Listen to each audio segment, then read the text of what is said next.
You're listening to my cousin DLils on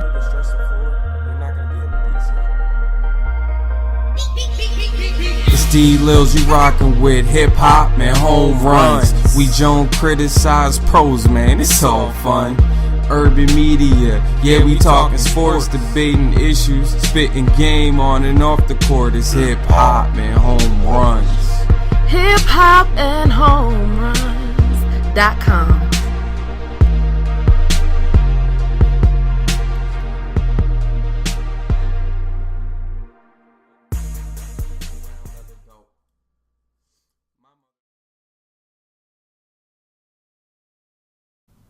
Hey, it's your boy DLils. We're back after a long-awaited drought. It's HipHop HomeRuns.com. You know, we have a lot to discuss. First off, I want to say happy St. Patrick's Day for those who celebrate it. You know, we've had a brief hiatus as far as webisodes on the website. I've been in transition period. As you can see, we're in new studios. We moved our HipHop and HomeRuns.com studios from Queens, New York, all the way here to the Baltimore, Maryland area. So, you know, thanks for supporting me in this transition period. There's so much to discuss, you know, in the last weeks that have just passed. A lot going on with NFL free agency. But first, I want to give you guys the heads up and to go log on to hiphopandhomeruns.com and check out my latest article. It was in regards to the Atlanta Hawks. And basically, I do the breakdown of comparing them to the 2005-2006 Detroit Pistons. If you look at the similarities between the teams, there's a lot of close similarities. Go check out the article. I think you guys will like it. And it may prove to be true. You know, Cleveland's coming on strong right now. There's still Toronto, Chicago, you know, a couple teams hanging in the mix. But, you know, I'm very confident that Atlanta will still go to the Eastern Conference Finals. So go ahead and check out that article. Now, before I get into NFL free agency, I do have to address NBC Sports recently had a article online that they posted. I'll post a link below the video caption. And they basically attacked Stephen A. Smith for allegedly calling Coach Chip Kelly a racist or insinuating that he was one. They were totally off basis with that. There's a couple reasons why that article doesn't hold credibility. For one, it was rumored, I'm not reporting this, but NBC was after Stephen A. Smith when his contract ended with ESPN. Before he re-signed with the worldwide leader in sports, NBC was after him. Obviously, he didn't go with them. He chose to go back to ESPN. So, of course, they're going to throw shade on Stephen A. Smith. In addition to that, nothing that he said on First Take implied that Chip Kelly was a racist. In fact, what he specifically said was that the culture in Philadelphia is very questionable.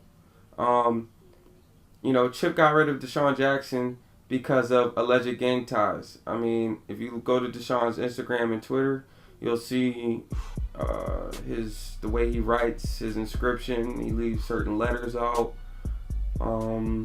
You know, he's been known to associate with certain colors, a certain gang brand. And Chip did not want that anymore in Philadelphia, regardless of how talented of a player he was. Okay? Then you move on to, you know, LaShawn McCoy, a.k.a. Shady, who is arguably top 2, top 3 running back in the league. And he said that, reportedly again, that Shady was not a north and south runner, that he was a lateral runner, and that's not the type of running back that would be optimal for his system. That's BS, as we all know. You know, Shady just was an outspoken person, and Chip is not going to allow anybody to be outspoken in his locker room. Or, in other words, he wants his voice to ring the loudest. Okay, Deshaun's voice rang louder than his. Shady McCoy's voice rang louder than his. He wanted to sign Jeremy Maclin, but he knew that he didn't look at Jeremy Maclin as a number 1 receiver. Right now, he looks at Riley Cooper as a number 1 receiver, and that's a problem. And you know, we'll see. You know, we'll get back to the Eagles a little bit later, but I just wanted to highlight how that how the article is very, very wrong. They were way off basis in talking about that. and that they should lose some credibility. And all the people who posted comments, asking for Stephen A. Smith to be suspended. When you have people who are television personalities and, people who are well off in the media, you're going to have a lot of haters. You're going to have people who constantly attack them. And, there's going to be good reporters like me and good media guys like me out here who are going to support, our brothers in the media industry. Today, I want to address some free agency stuff. There's a lot of stuff going on in free agency. I want to talk about, in my opinion, the 3 power moves versus the 3 overrated moves in free agency.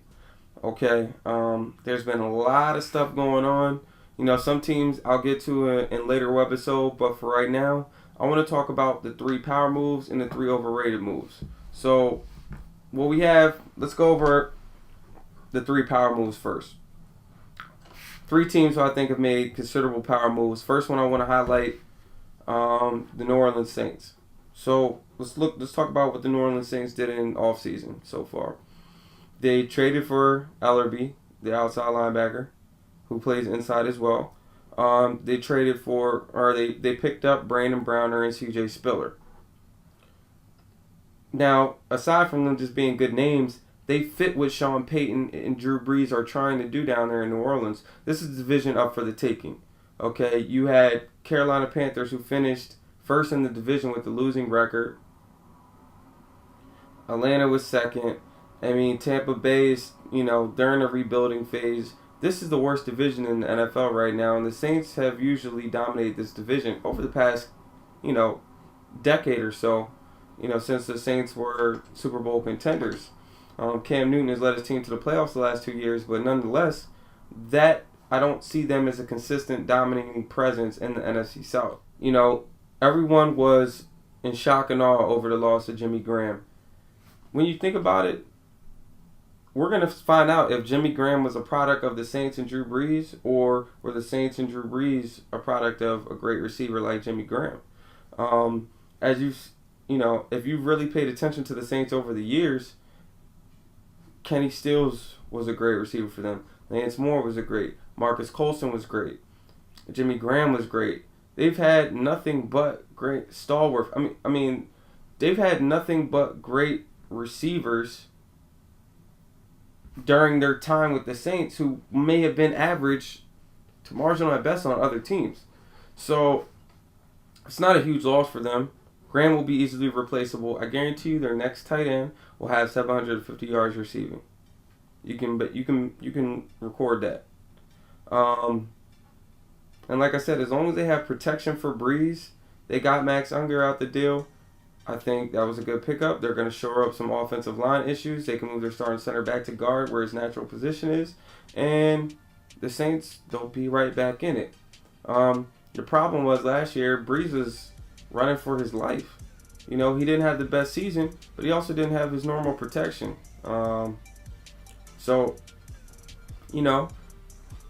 They picked up Brandon Browner, who was one of the original Legion of Boom members.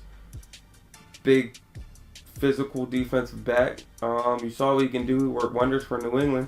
So they had to get a corner to deal with these receivers in the NFC South. The Kelvin Benjamins, the Julio Jones, the Roddy Whites, the Mike Evans, the Vincent Jacksons.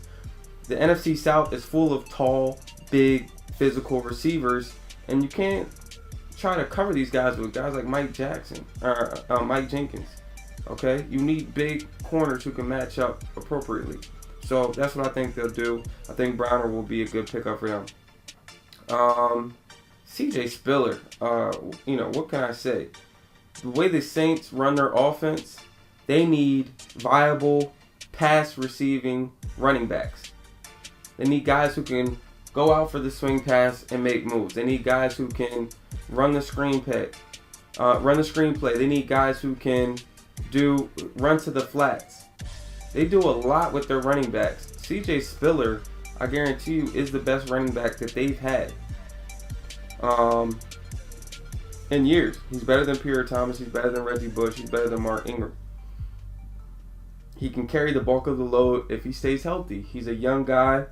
I think that he's going to have a great season with the New Orleans Saints. I think that they are a real threat to the Seattle Seahawks to the Dallas Cowboys, to the Green Bay Packers, and so on in the NFC. So right now, definitely 2 thumbs up to the New Orleans Saints. Sean Payton and the boys are really getting things done in free agency. Definitely a power move. My second power move, Chicago Bears. Now, a lot of people are going to have a problem with me saying this. They picked up Eddie Royal, Chris Canty, Andre Roll. Those aren't big name guys, but big name guys aren't necessarily what the Bears needed.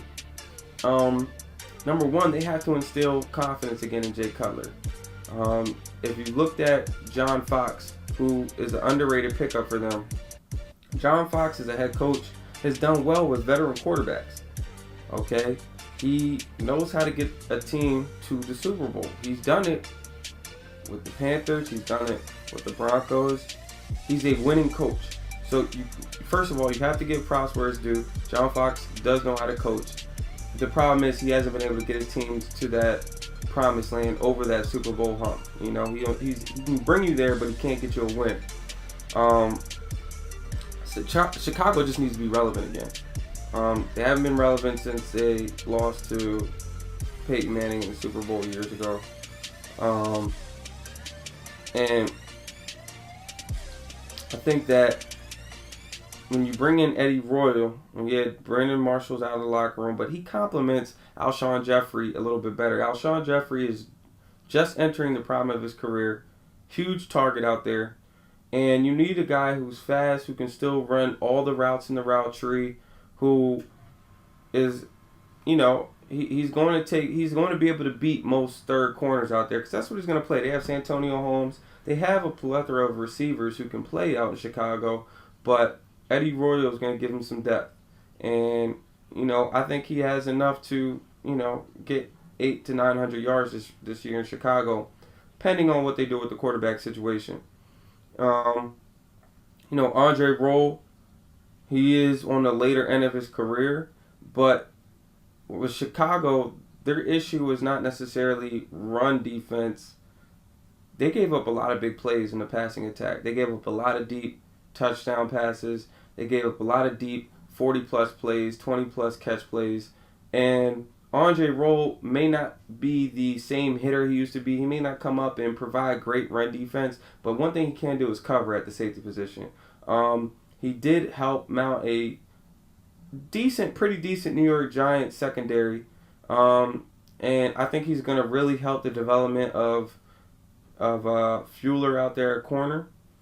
And I think the Chicago Bears will bounce back. Him and Chris Canty are going to provide a better defensive support than they've had in years past. So, overall, I think this is a good move for Chicago.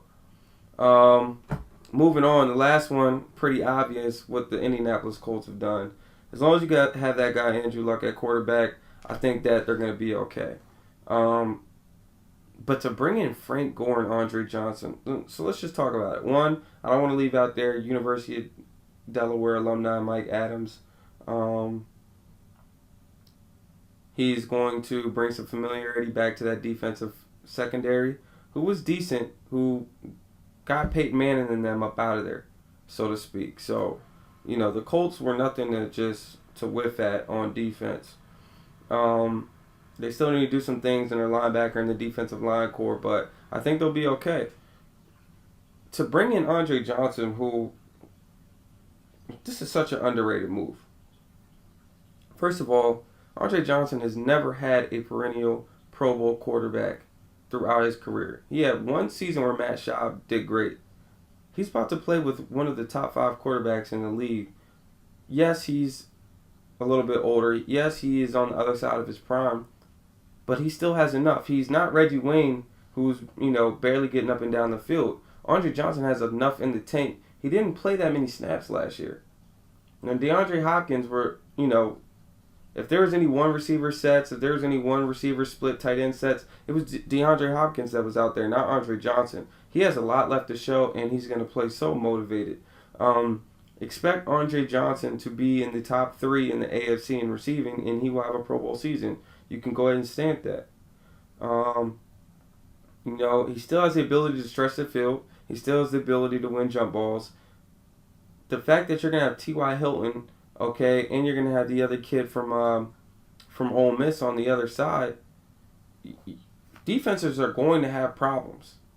Okay, they're going to have problems. You're not going to be able to double team any receiver on the field. And then to have Ballard and the tight ends that they have, their offense is just going to be prolific. It's going to be absolutely stunning.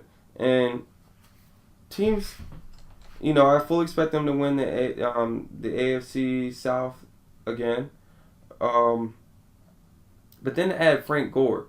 The problem with the past running backs, Frank Gore is a lot like Ahmad Bradshaw as far as a physical runner, runs between the tackles. The Colts don't need a speedy back. I'm not saying they couldn't use a DeMarco Murray. I'm not saying they couldn't use a C.J. Spiller or a LaShawn McCoy or even an Adrian Peterson. But what Frank Gore is going to give you is tough runs. He's going to give you 4.8 yards per carry. He's going to be able to give you those 3rd and 2s. You're not going to have to rely as heavily on Andrew Luck. You're going to be able to hand the ball to Frank Gore. You don't have to take him off the field when you're in the goal line. He does a lot for your offense. So, and he's a great pass blocker. So, it's going to help the passing game as well as the rushing game. I think they're going to be a scary team. Let's get to some overrated teams. A lot of people have been hyping a lot of these teams, and I'm not feeling it. Starting with the Eagles. Now, I'm being so unbiased. I don't know what the Eagles are doing. Kiko, Byron Maxwell, DeMarco, Bradford, Thurman. I mean, this looks like an NBA free agency. The way they just shipping guys out, shipping guys in. I mean, Chip is really trying to show that he's the man in Philly. He will be out of here by the end of next year. He'll be fired. When you have Kiko Alonso, who just came off injury, he's going to be a good defensive player. But the whole entire unit, I've seen this in the past where teams are just trying to stack their roster with big names and high-profile salaries, and they end up just being washed. They end up finishing the season 6-10 out of the playoffs. Chip Kelly will be out the door. Okay. Byron Maxwell was a product of the Legion of Boom. He was not a key member. Okay. I think he was ranked like out of 93 corners. He was ranked like in the later third. I want to say the 53 to 60th range. You guys can look that up on NFL.com yourself. But Byron Maxwell will not get it done. He's not somebody who can guard Dez. If we remember, rewind the tape back here, when Dallas played Seattle, who was guarding him? It was Sherman. Byron Maxwell did not lock down the top receivers in the game. If anything, Earl Thomas was able to overshadow to that half of the field, while Sherman was out there by himself. And he's not going to have the luxury of having an Earl Thomas at safety. Okay? I'm telling you right now, that is going to hurt. Now, did they pick up Walter Thurman? Yes. Another guy, another big corner who is not a great proven veteran. He's good. He's been on good defenses, but he's not great. In NFC East, you need to have great corners. Deshaun Jackson, Dez Bryant, Cole Beasley, Terrence Williams, Pierre Garçon, ODB, Victor Cruz. The only guy that was big out of all those guys was Dez Bryant. All the other receivers were smaller builds, quick, exceptionally fast. And you bring these two huge corners in, that's not going to work. That's a huge mistake for Philly. Now let's get to a running back situation. They brought in DeMarco Murray from the Dallas Cowboys, who just had 300,000 carries last year. Yeah, I'm exaggerating, but at the same time, DeMarco is not going to get it done for you guys. You don't have the same hogs at offensive line. Okay? DeMarco is not a read option Oregon type of running back. Look at all the running backs that played for Chip Kelly. Okay? We're talking about the LaMichaels. We're talking about all these quick, elusive running backs. Shane McCoy was perfect for your system.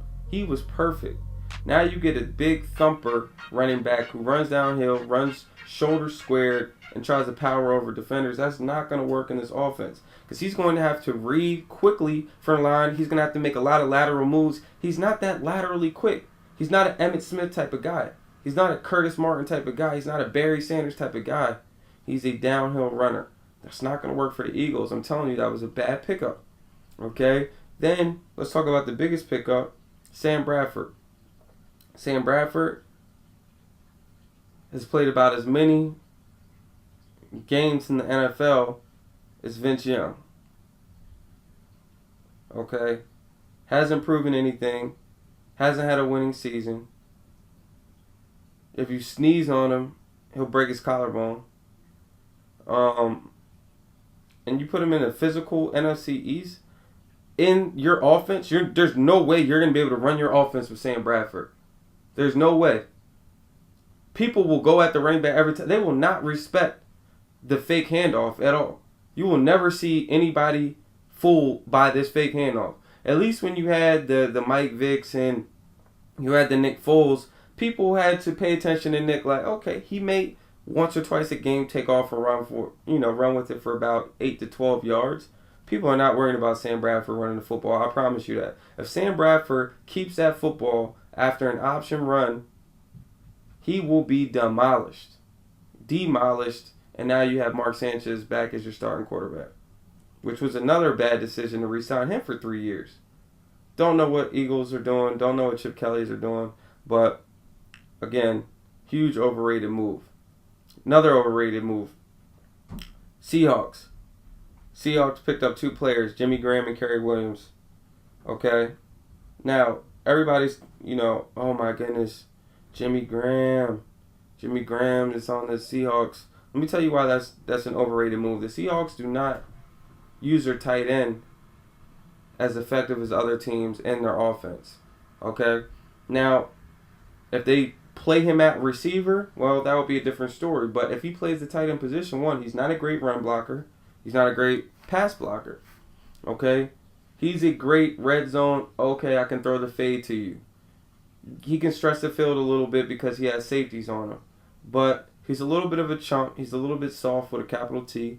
And at the end of the day, I don't think he's going to make the Seahawks that much better. I think he's going to end up having probably one of his worst seasons in the NFL, statistically speaking. Even if he stays healthy, he won't be a Pro Bowl tight end unless they revamp their whole entire offense. But if they play ground and pound football, if they run Marshawn Lynch in his last year, as I fully expect them and intend them to do, then Jimmy Graham will be nothing more than any of their other bum tight ends that they have. They picked up Kerry Williams to add to the Legion of Boom. Another bad decision. Kerry Williams is more bark than bite, so to speak. He played at the Ravens. He played with the Philadelphia Eagles. And me, following the Ravens closely, I can tell you firsthand that he's not a great run stopper. He doesn't tackle well. Everybody in the Legion of Boom, Earl Thomas, Richard Sherman, your other strong safeties, not coming to my mind right now, but they are all hitters.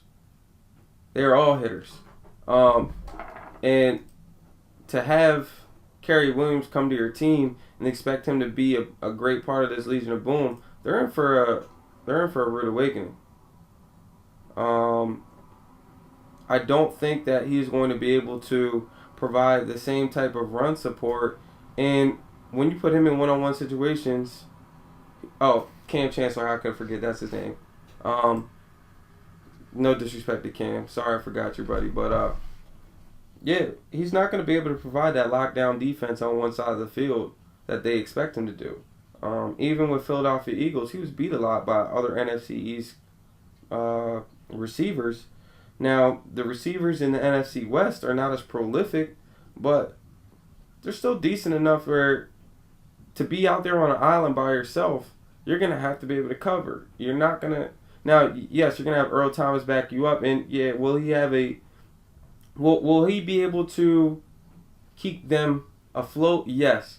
But is he going to be the same type of corner that you had in Maxwell and that you had in Browner in the past few seasons? No, he won't. And you'll see. Now, they still have Lane there. They still have some other guys at corner, but Kerry Williams was not a good pickup for them. As far as off-season moves.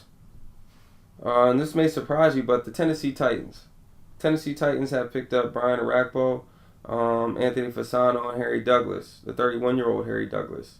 And they picked up some other guys, but I want to talk about those three players that I just named. Arakpo has been very injury prone throughout his career, and a lot of credit has not been given to the defensive line of the Washington Redskins the years that he received Pro Bowl nominations, which I believe was 2009, 2010, and there was another season that he was Pro Bowl. I'm sorry, it was 2009.